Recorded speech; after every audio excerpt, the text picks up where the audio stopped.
Връщаме се от втори сет. Жоро спечели първия 6-3 с много добра игра.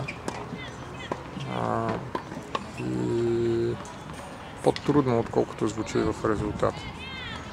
Сега началото на втори. 15-0 за Жоро. Обаче противника му го игра.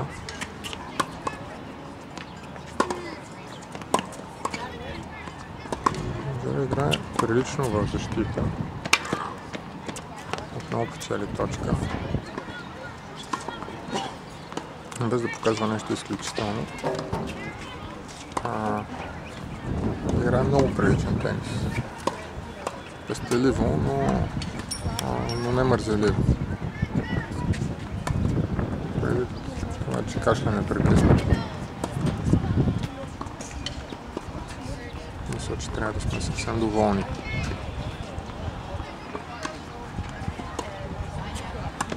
Вътре. Обратна посока смени. И противника му изпуска. Изглежда лесен първи гейм за Жоро. Ако спечели този матч, следващия му матч ще бъде с поставения под номер 1 в схемата. Вероятно ще бъде съвсем друго.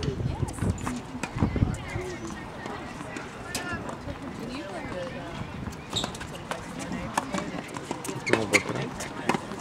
Отлична игра на мрежата. Това беше видимо слабо отиграно, изкара го навън. Твърде много избърза да го спечели, просто трябваше да го вкара вътре.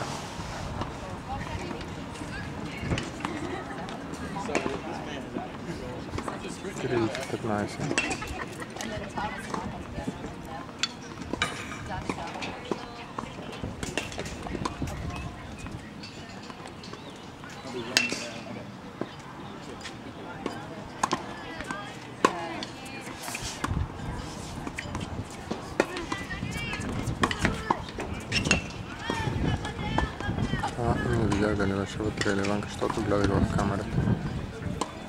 Противника му очевидно мисля, че е било вътре.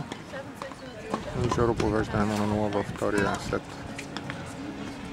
Сега ще има кратка почивка.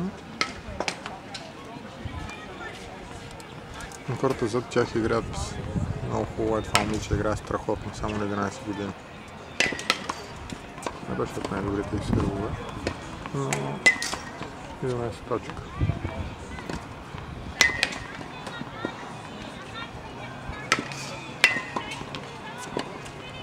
Един втори. Вижда се много добре. Постоянно е на подскоци. Така, сега противника на Жоро ще сервира. Жоро ще посреща.